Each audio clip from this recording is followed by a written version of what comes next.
Olá, pessoal. Dia 5 de abril, quarta-feira. Estamos chegando na véspera do feriado de Semana Santa, mas ainda tem 2 dias de mercado ainda.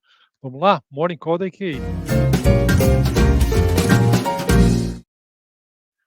Bom, pessoal, vamos lá, vamos começar aqui o nosso Morning Call falando um pouquinho do que aconteceu ontem. O mercado está meio sem muita vontade de ir para lugar nenhum, para falar a verdade. O mercado está meio sem rumo, tá? Tem oscilado aí pouco acima dos 100 mil pontos. 100 mil pontos é um número importante do ponto de vista psicológico até, mas o mercado está sem muita força de ficar muito longe disso aí. Tem oscilado 103, 102, 101, é onde tem ficado aí. Não tem muito motivo, não tem muito catalisador, o volume tem estado fraco, não tem nenhum fato novo, a semana fraca de indicadores, fraca de notícias, fica meio sem tendência, tá? E é interessante que a gente vê a mesma coisa lá nos Estados Unidos. Estados Unidos também, mercado sem muita tendência, enfim, um pouquinho para cima, um pouquinho para baixo, depende do dia.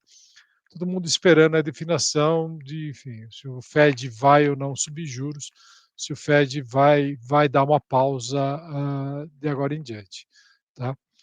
Você vê que mesmo os juros, enfim, poucas mudanças aqui, teve um ajuste no Treasury, o Treasury de 2 anos voltou com mais força, voltou com mais vontade, hã, na expectativa de que o mercado de trabalho finalmente deu uma pausa nessa toda exuberância que ele tem mostrado nos últimos tempos, e é o último mercado que aparentemente vai ser afetado pelas altas de juros.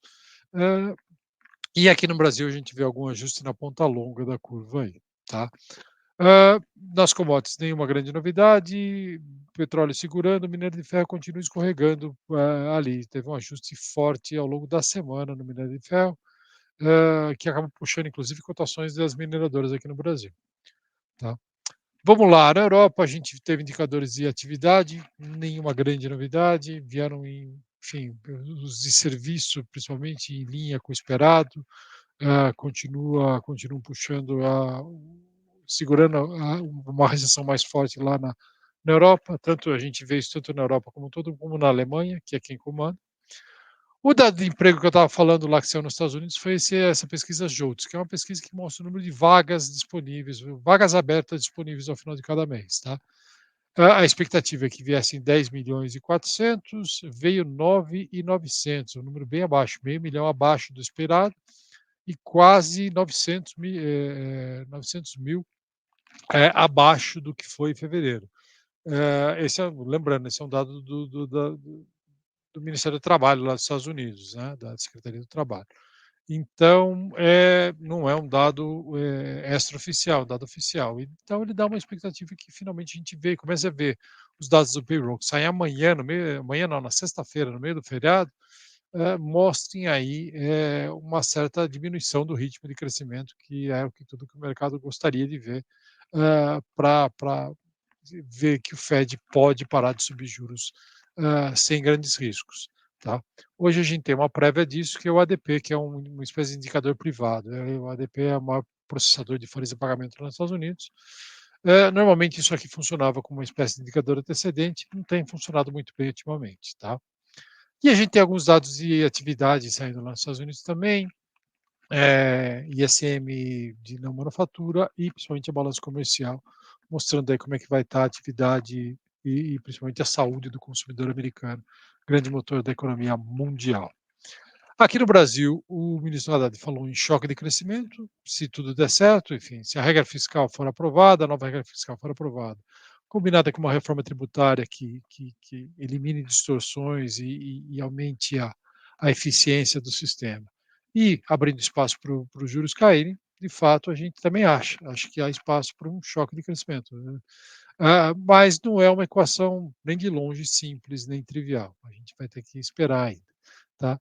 Ele admitiu que a discussão de mudanças das metas de inflação do 24 e 25 provavelmente vai entrar na mesa, mas só a partir de julho, a hora que o arcabouço estiver aprovado, o que parece bastante saudável esperar isso acontecer.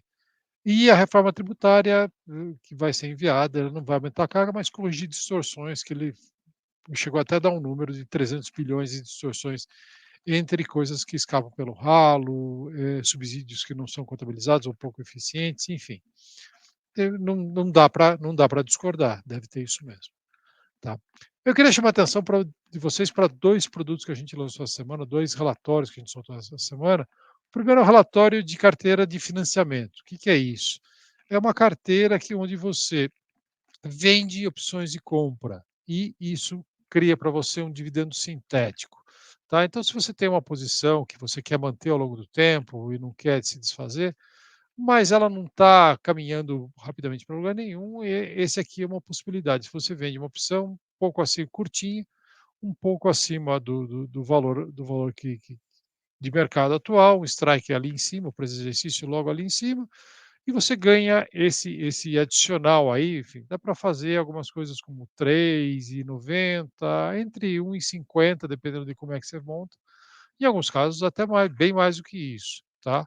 Depende muito do exercício. Eh, você continua participando do da alta da ação. Se você quiser realmente participar da alta sem limitação, você basta recomprar a opção em algum momento, a ação começa a andar e você recompra a opção, desmonta a operação e tudo bem. Eh, e ela te oferece essa possibilidade, tá. Então mais uma alternativa, o relatório está disponível lá no nosso na nossa plataforma. E além disso, ontem saiu também o relatório mensal dos FIIs e recebíveis. A gente faz isso todo mês. A gente faz um raio-x de todos os FIIs e recebíveis que estão em cobertura pela gente. Está aqui uma lista relativamente grande, são 20 e tantos fundos, 26, se não me engano, a última contagem que eu fiz. E a gente olha lá como é que tem uma planilha que acompanha ele, como é que está a distribuição por indexador, se os FIIs estão comprados mais em inflação ou em CDI, a não ser nos casos que eles são puros sangues, né, como é que está a distribuição disso, como é que é a distribuição dos CRIs por setor de atuação dos devedores e assim por diante. E além disso, as nossas próprias projeções de dividendos no futuro e as nossas recomendações de compra-venda, dos diversos fundos, tá. Então dá uma olhada lá, o relatório saiu ontem, a Carol é craque nisso, tem mantido uma cobertura bastante profunda desse setor, a gente recomenda demais, tá, dá uma olhada lá. Enfim, era isso, um forte abraço, a gente volta amanhã, véspera da Sexta-feira Santa. Vamos lá, até mais, tchau, tchau.